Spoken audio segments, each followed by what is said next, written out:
오늘 함께 보실 하나님 말씀은 마가복음 14장 32절로 42절 말씀입니다. 마가복음 14장 32절에서 42절의 말씀을 함께 보겠습니다. 저와 여러분이 한 절씩 교독하겠습니다. 그들이 겟세마네라 하는 곳에 이르매 예수께서 제자들에게 이르시되 내가 기도할 동안에 너희는 여기 앉아 있으라 하시고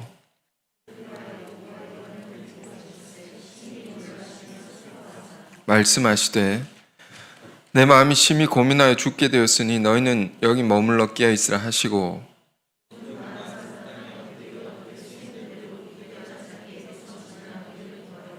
이르시되 아버지여 아버지께는 모든 것이 가능하오니 이 잔을 내게서 옮기시옵소서. 그러나 나의 원대로 마시옵고 아버지의 원대로 하옵소서 하시고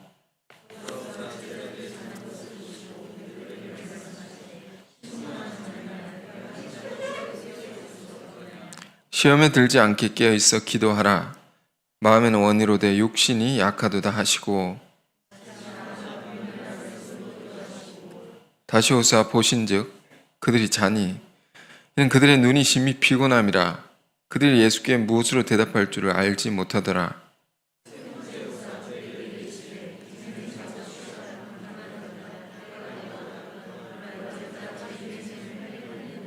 일어나라 함께 가자. 그러나 나를 판 자가 가까이 왔느니라. 오늘 말씀의 제목은 마지막 구절에 일어나라 함께 가자. 자, 이런 예수님의 말씀을 제목 삼아서 여러분과 하나님의 은혜를 나누고자 합니다. 일어나라 함께 가자. 주님께서 제자들에게 주신 말씀입니다. 일어나서 함께 가자. 이 말씀은 반어법입니다. 반어법.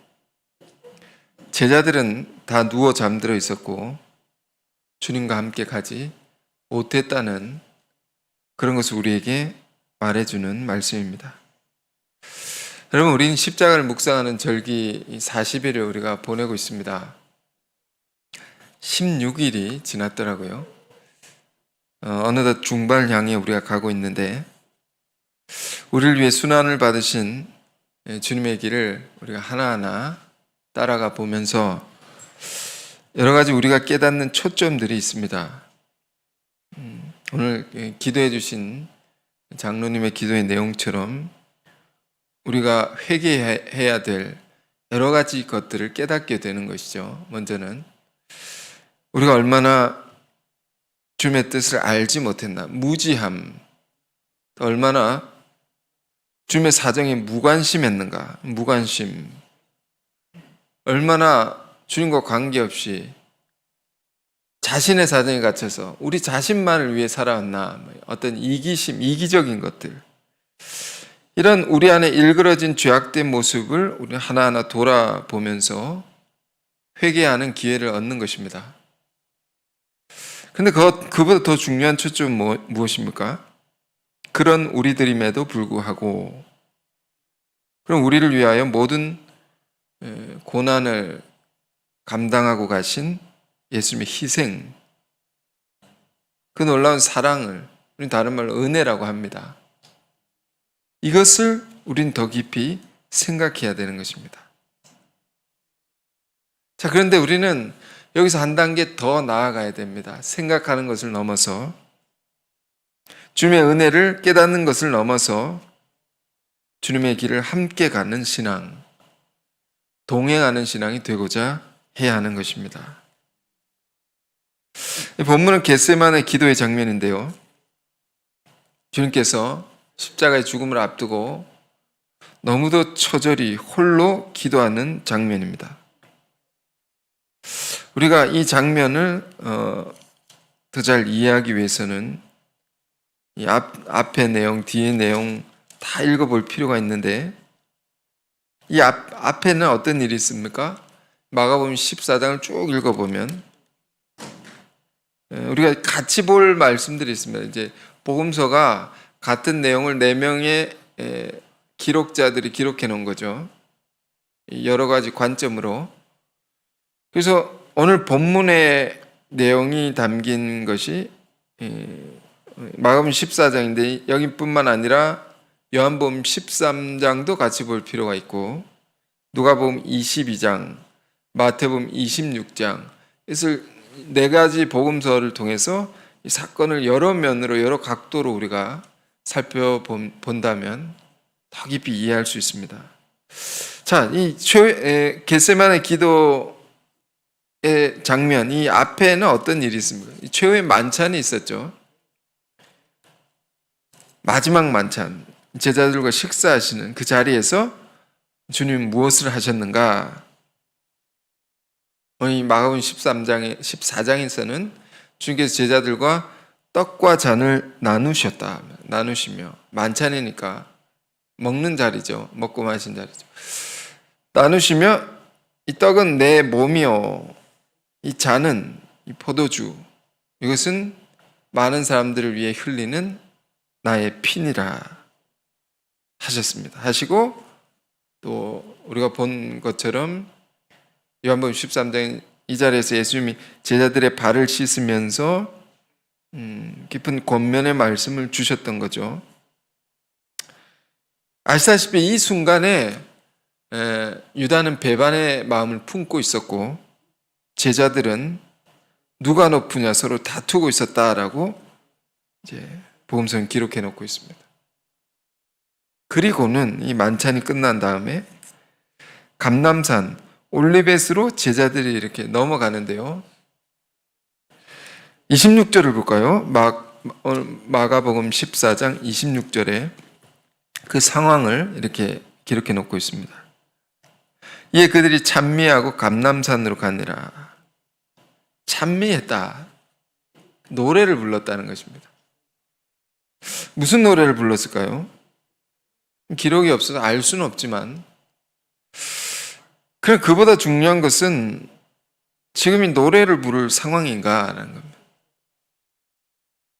그들이 노래하며 가는 길에 예수님이 제자들에게 주시는 말씀을 보겠습니다.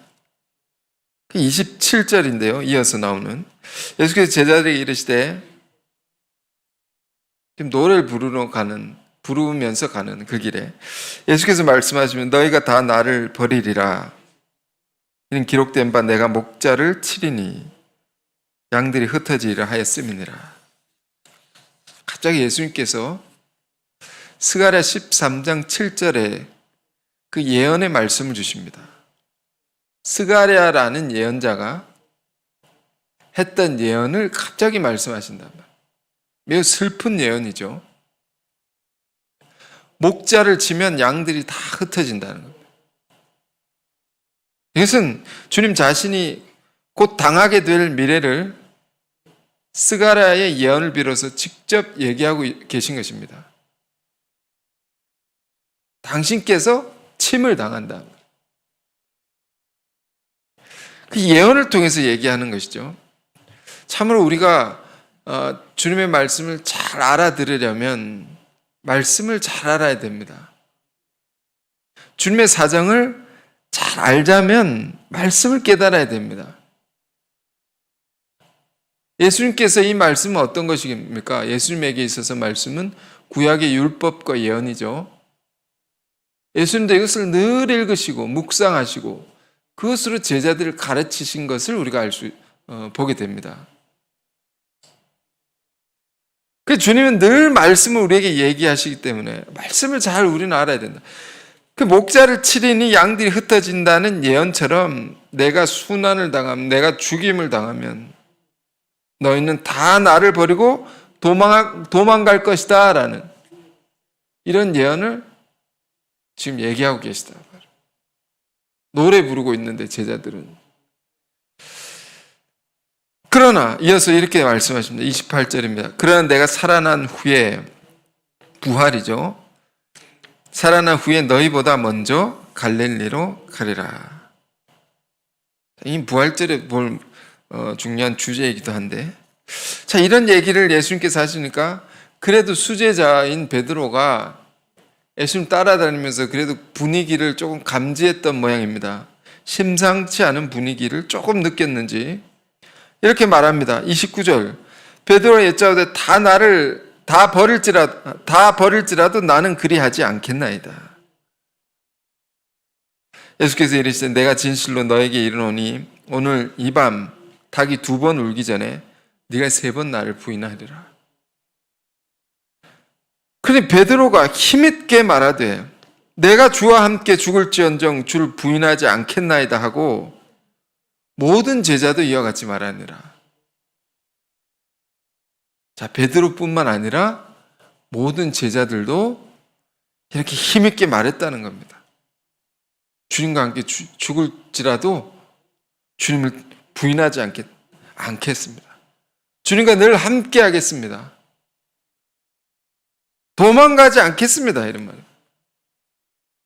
힘있게 말했단 말이에요. 그래서 우리가 한마디로 뭐라고 합니까? 사자성어로 호언장담이라고 합니다. 호언장담. 힘있게 말했단 말이에요. 그러나 예수님께서는 이것이 금방 무너질 수밖에 없는, 지켜질 수 없는, 힘이 없는 말인 것을 주님은 아시는 것이죠. 아신다 말이에요. 왜 그럴까요? 제자들 안에 순환의 깊은 의미를 알지 못했기 때문입니다. 모른다는 것이죠. 우린 계속해서 여러 예배를 통해서 또 새벽 기도회를 통해서도 묵상해 오고 있지만 우리가 주님이 가시는 길을 진정으로 함께 갈 수 있는 것은 주님 받으신 순환의 의미를 깨달아야 됩니다. 이것을 알아야 되는구나. 알아야지 갈 수 있는 거죠. 모르면 갈 수 없는 길입니다. 그래서 성경은 뭘 얘기해 놓고 있습니까? 제자들은 아무도 몰랐다. 그것을 우리에게 얘기하고 있는 것입니다. 그리고 오늘 본문인데요.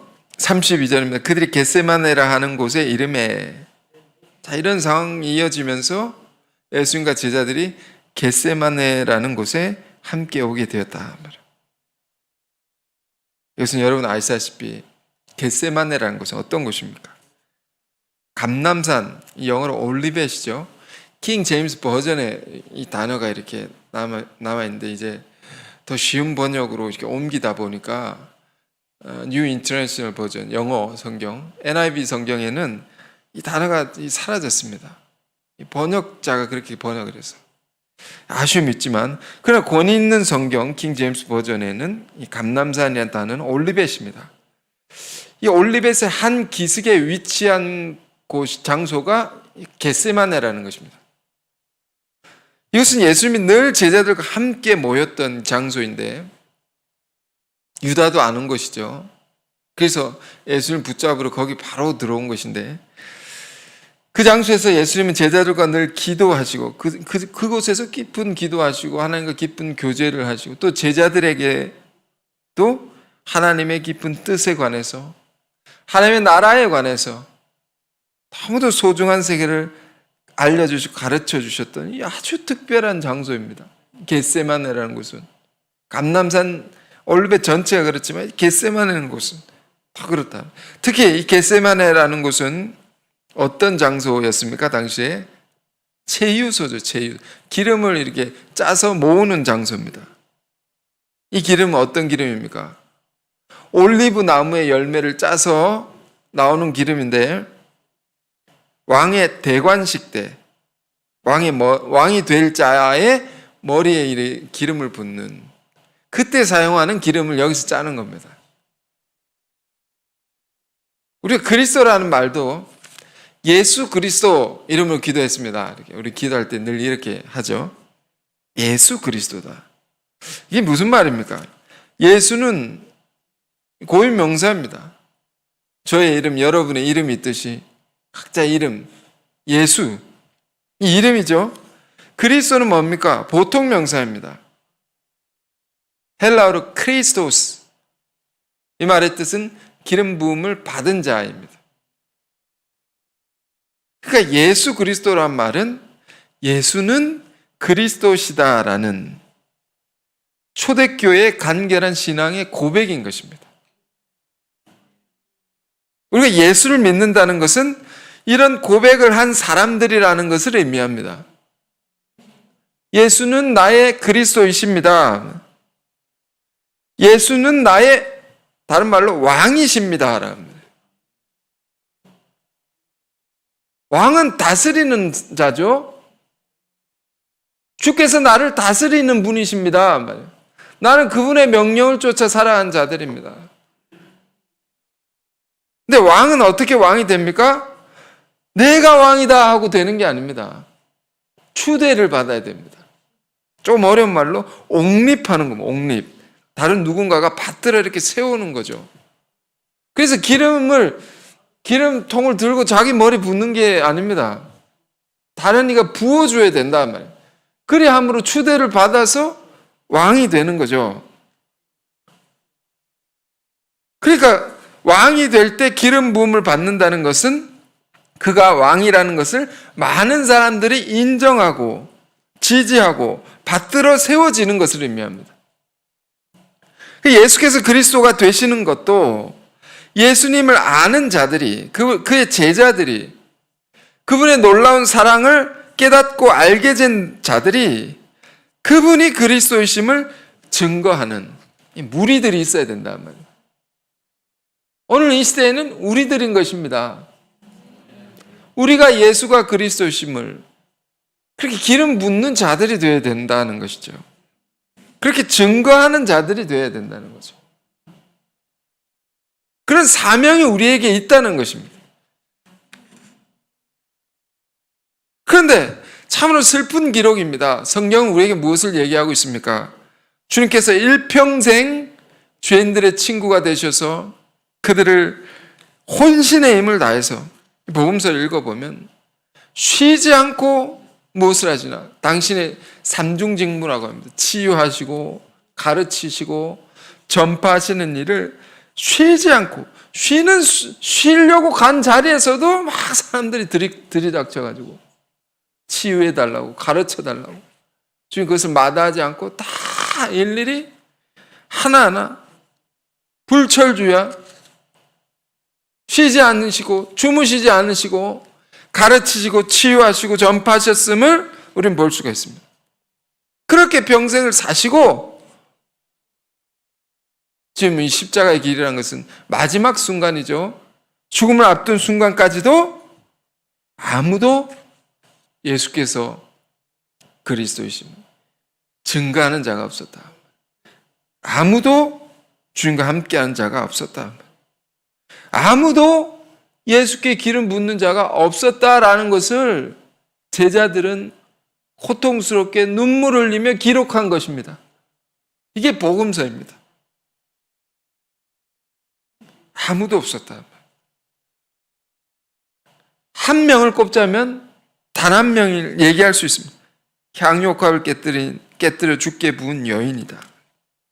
마가복음 14장 오늘 본문이 쭉 올라가면 8절에 나옵니다.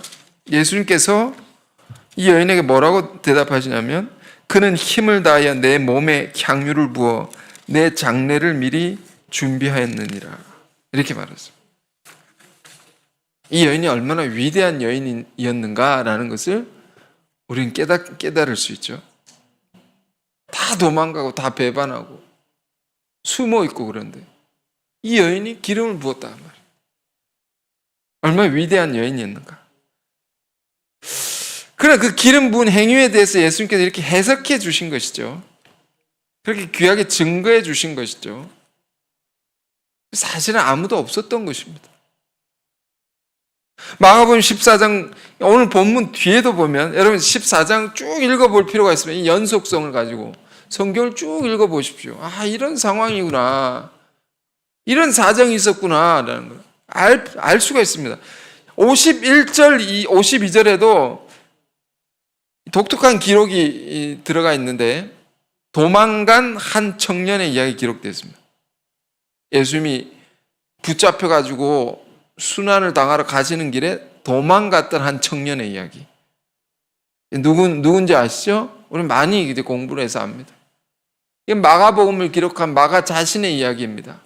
아주 부끄럽고 치욕스러운 기록을 자기가 적어놨습니다. 그래 다 도망갔다는 거죠. 그래서 주님은 홀로 이 엄청난 십자가의 고통을 당하시고 그 짐을 홀로 지고 가셨다. 이것을 오늘 깊이 생각하길 원합니다. 지금 겟세마네 기도의 장소입니다. 최유소, 기름을 짜는 곳. 대관식의 왕이 될 자의 머리에 기름을 짜는 장소에서 주님은 무엇을 하셨는가? 아무도 없고 옆에 있어도 도움이 안 되는 거죠. 다 잠들어 있죠. 주님 홀로 처절히 통곡하며 기도하셨다. 자, 그런 얘기를 본문은 하고 있는 것입니다. 32절 보겠습니다. 그들이 겟세마네라는 곳에 이름에 예수께서 제자들에게 이르시되 내가 기도할 동안에 너희는 여기 앉아 있으라 하시고, 내가 고통스럽게 기도할 때 너가 여기 옆에 있어 달라는 겁니다. 베드로 야고보와 요한을 데리고 가실 때 심히 놀라시며 슬퍼하사. 3명을 데리고 왔습니다. 심히 놀라셨다. 슬퍼하셨다.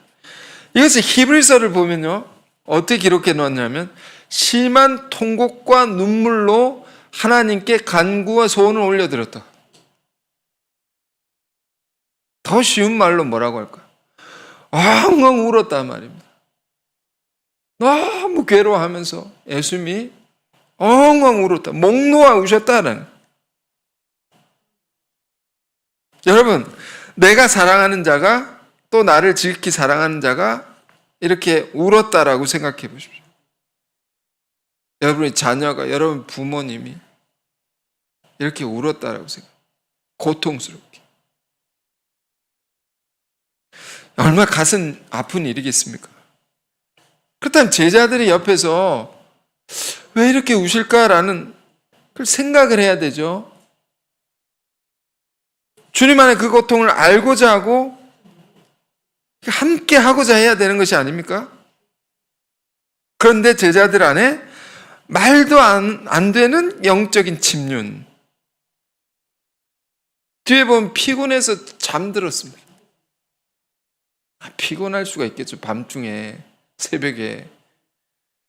그러나 주님이 마지막인데, 죽으시는데 어떻게 잘 수가 있느냐 말이에요. 이것은 우리의 모습을 얘기해주고 있는 것입니다. 슬퍼하사 말씀하시되 34절입니다. 내 마음이 심히 고민하여 죽게 되었으니 너희는 여기 머물러 깨어 있으라 하시고. 이게 어떤 말씀입니까?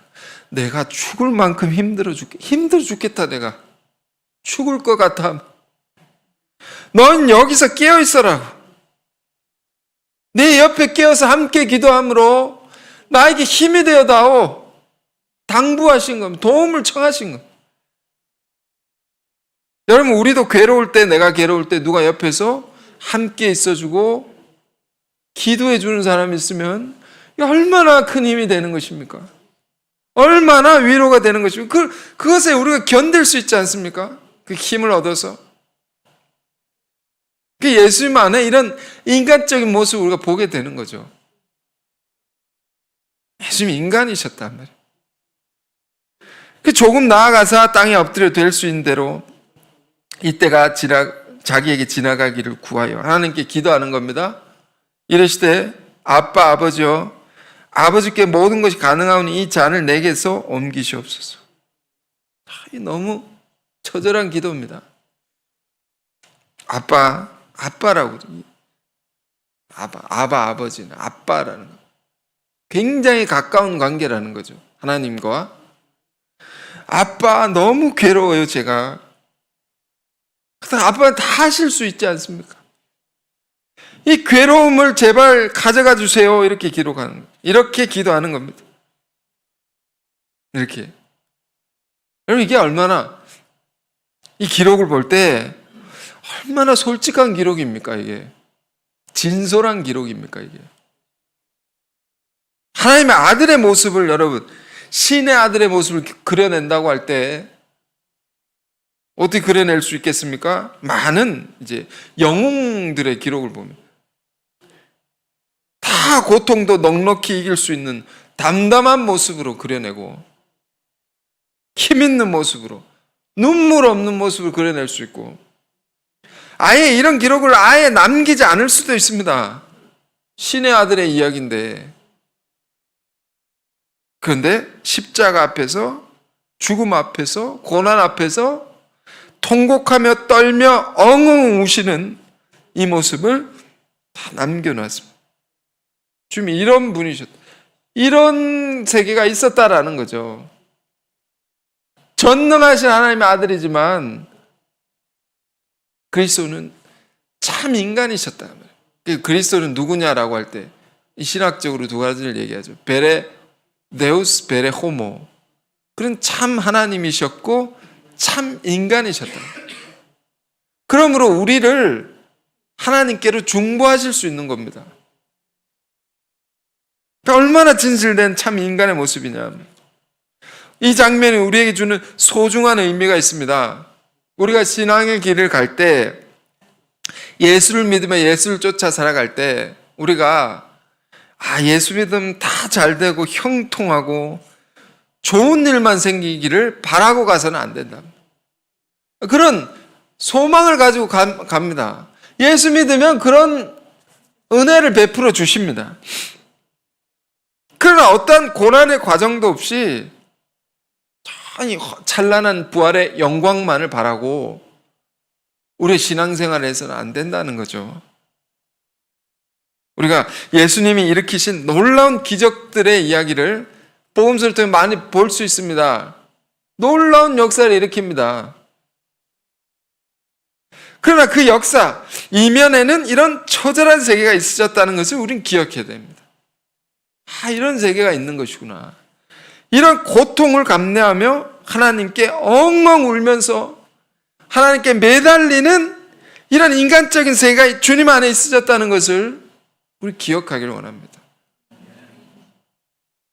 이게 참 인간, 베레 호모, 참 인간이라는 말입니다. 그러나 우리가 또 다른 모습이 있어요. 참 하나님과 같은 모습이 있는 거죠. 그런 모습은 무엇입니까? 36절 후반입니다. 아빠, 아버지, 이랬을 때 아버지 모든 걸 가능한 이 잔을 내게 옮기시옵소서. 제발 이 고통을 벗어나게. 이게 인간적인 것이죠. 그러나 나의 원대로 마시옵고 아버지의 원대로 하옵소서 하시고. 이 부분을 우리가 기억하고 본받기를 원합니다. 그러니까 자신의 고통이 있습니다. 슬픔이 있습니다. 눈물의 모든 것을 아버지의 원대로 하나님의 뜻에 이렇게 복종시키는 이 마음, 여기까지 우리가 봐야 되는 거죠. 36절의 이 기도의 내용이 우리 신앙의 삶에 늘 도전이 되는 것입니다. 우리가 주님의 길을 따라갈 때 어떤 갈등이 생길 수 있습니다. 늘 이런 갈등이 있습니다. 내가 원하는 것과 하나님이 원하시는 것, 이것이 다를 때, 그러나 선택을 해야 될 때가 있습니다. 우리 늘 이런 것을 이런 자리에 서게 되는 것이죠. 대부분의 사람들은 내가 원하는 것을 택합니다. 왜? 주님이 원하시는 것은 좁은 길이라고 했습니다. 많은 사람들이 찾지 않는 것입니다. 어렵고 힘든 일을 가라 하실 때가 대부분이기 때문입니다. 주님이 원하시는 길은 그 길이 쉽고 편하면 왜 우리가 갈등하겠습니까? 그래서 주님의 뜻은 여러분 항상 그렇습니다. 죄악된 세상을 사는 타락한 인간이기에 주님의 뜻이 항상 우리에게 어렵게 다가오는 것입니다. 그럼 우리는 어떤 선택을 해야 되느냐 말입니다. 정답은 알고 있습니다. 당연히 주님의 뜻이지요. 그게 더 좋은 길이겠죠. 이게 그런 말처럼 쉬운 일이 아닙니다. 우리가 겟세마네 이 기도의 장면이 우리에게 주는 또 하나의 중요한 사실이 있습니다. 이 처절한 기도 속에는 예수님께서 피해갈 수도 있었다는 것입니다. 십자가의 길, 참혹한 고통의 길을 가지 않을 수 있는 선택지가 있었다는 것입니다. 우린 요한복음 13장을 묵상할 때도 늘 도전적으로 다가오는 부분은 주께서 아버지께로 돌아가실 때가 이른 줄 아시고 이렇게 되어 있죠. 죽음이 가까이 와 있는 것을 아셨다는 겁니다. 아셨다는 것은 무엇을 얘기해 주는 것입니까? 안다면 피할 수도 있었다는 것입니다. 안 갈 수도 있었다는 것입니다.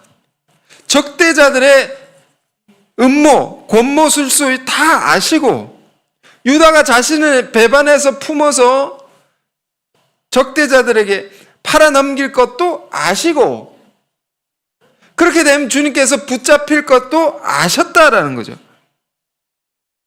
그런데도 피하지 아니하시고 그 길을 가야 하는 하나님의 더 큰 뜻에다가 자신의 모든 걸 복종시켰다. 이 힘은 어디서 난 것일까요?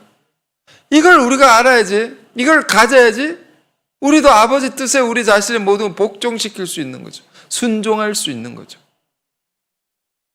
그 힘은 어디서 난 것일까요? 이 기도 속에 그 해답이 다 있습니다.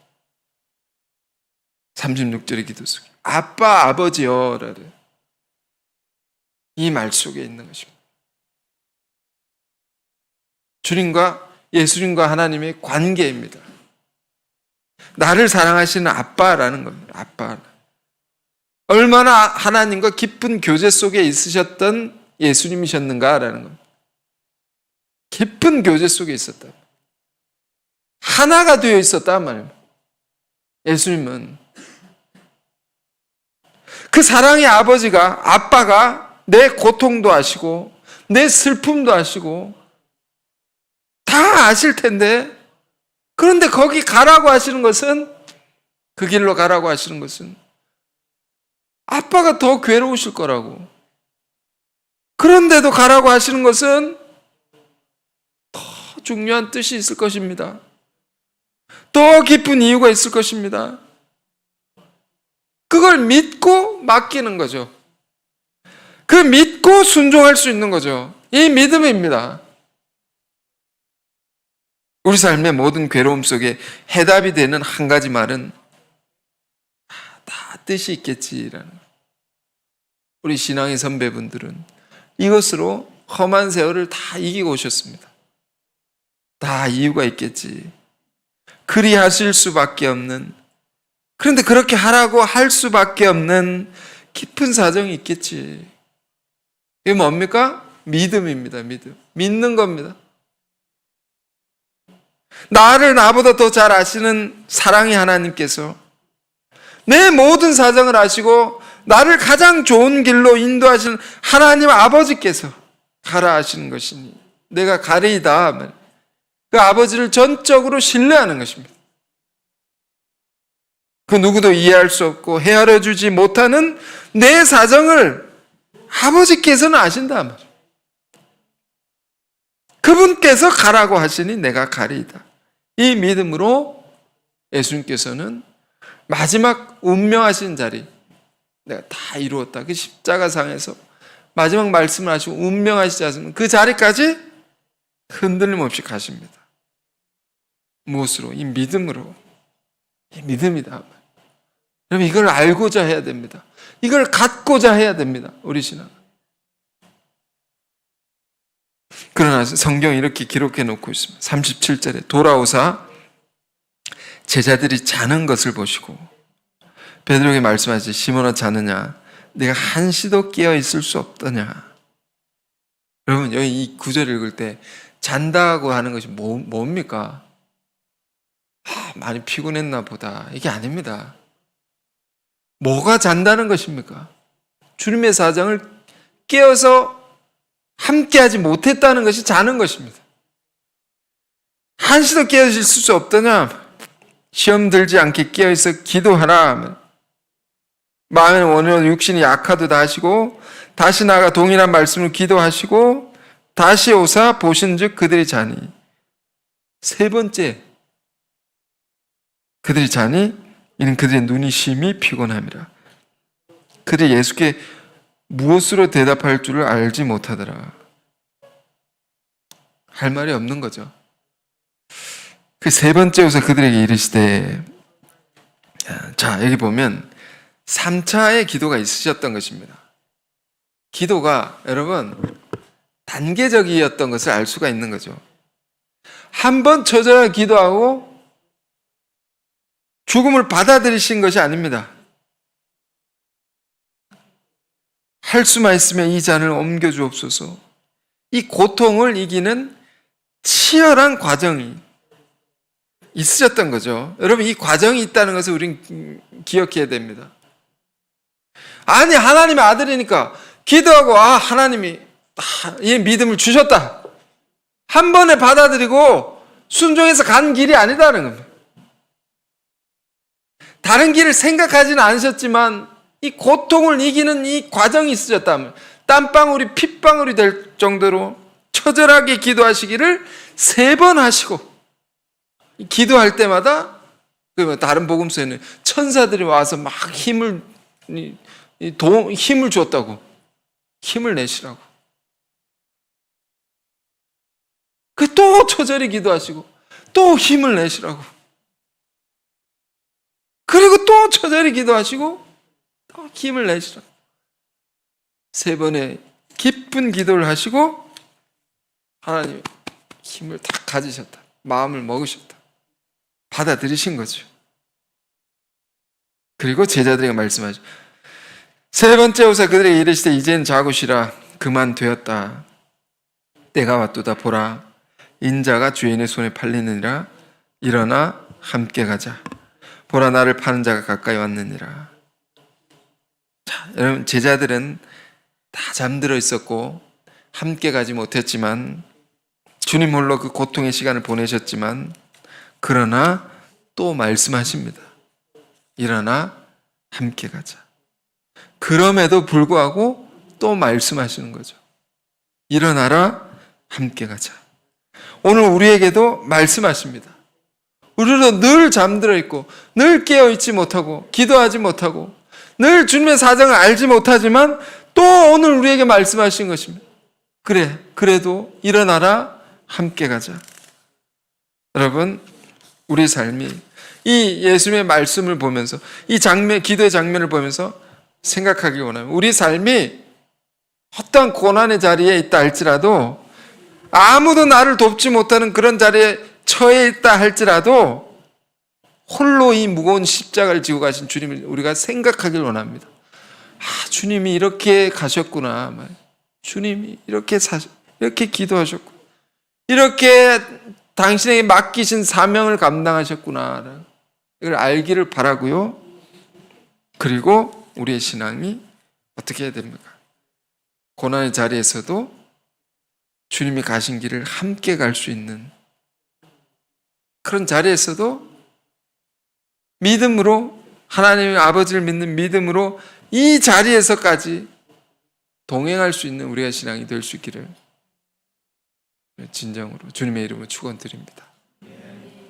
이 소중한 말씀 하나하나 여러분 다시 묵상하시면서 또 한 주간을 주님의 은혜로, 믿음으로 승리하시길 바랍니다.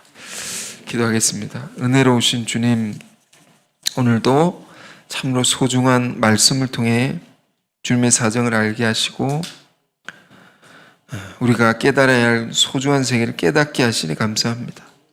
주님, 우리가 주님의 뜻을 따라 주의 말씀을 따라 산다고 하지만 실상은 그렇지 못한 것을 우리가 압니다. 우리가 주님과 동행한다고 하지만 고난을 마주할 때 도망가고 부인하고 또 사라지는 자들임을 또한 우리가 알고 있습니다. 오 주님, 우리가 주님 십자가의 고난의 이 깊은 의미를 진정 아는 자들이 되기를 원하옵고, 주님이 가시는 길을 그것이 십자가의 길이라 할지라도 함께 갈 수 있는 자들로 우리 믿음을 더하여 주시고 은혜를 더하여 주옵소서. 우리의 사정을 아시고 또 연약함도 아시는 주님, 우리가 늘 주님 앞에 참으로 정직한 모습으로 서게 하셔서 우리도 괴로울 때, 슬플 때 주의 얼굴을 구하며 주의 도우심을 구하며 눈물로 부르짖고 간구할 수 있는 자들 되게 하여 주옵소서. 우리도 주님처럼 하나님과 늘 깊은 교제 속에 있어서 아버지께서 명하실 때에 사랑의 아버지를 믿는 믿음으로 묵묵히 순종할 수 있는 힘과 용기를 더하여 주옵소서. 주님과 늘 동행하는 우리의 신앙이 되기를 간절히 원하오며 예수 그리스도 이름으로 기도했습니다. 아멘.